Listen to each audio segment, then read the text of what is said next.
Arsenal question marks as Tottenham defeat raises top 4 doubts about Mikel Arteta's men.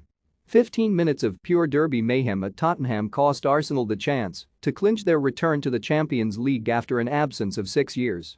More importantly, the worst sort of defeat imaginable raises question marks about their temperament and ability to see the job through. Add to that a potential centre-back crisis with sent-off Rob Holding suspended and possibly both Gabriel and Ben White injured for Monday's trip to Newcastle. Certainly, there are better ways for Arsenal to enter the final week of the season with a top 4 place still in their own hands. Not that their neighbours mind. Spurs fans have waited 5 years for a fully fledged derby match on home turf, the year at Wembley and COVID restrictions intervening during the interim, and it was worth the wait. Their new stadium rocked to the frantic to and fro of red against white, with the shot at Champions League glory adding more than a few decibels to the occasion.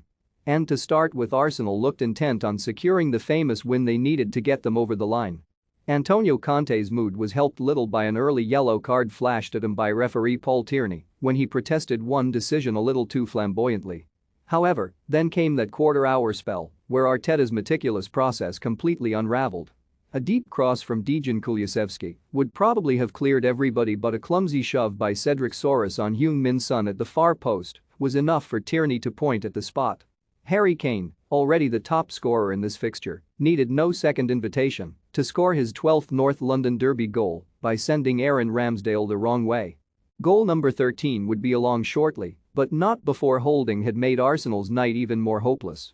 He had already had 2 digs at Son, and a third grapple with the Spurs player in the 27th minute finally earned him a yellow card.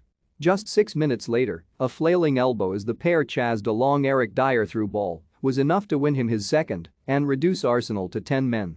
The visitors were still clearly in a state of chaos when, 5 minutes later, they faced a Spurs corner with no idea who was marking who. Son swung the ball out to Rodrigo Bentancur, whose downward header was met by Kane at the far post with a stooping header into the back of the net. From the sanctity of the dressing room, could Arteta conjure some kind of redemption? Within 2 minutes of the restart, Arsenal were 3 down when Gabriel's attempt to stop Kane from turning simply allowed Son the room to sweep his shot past Ramsdale. Ramsdale prevented Kane from completing his hat trick with a 30-yard firecracker, while a muscle injury to Gabriel just added to Arsenal's woe. The final whistle could not come quickly enough for them. Of course, Spurs still need to follow this up by beating Burnley on Sunday. Do that, and they can sit down with interest and see how Arsenal cope with the pressure cooker of St. James Park the following evening. Popcorn optional, but viewing essential.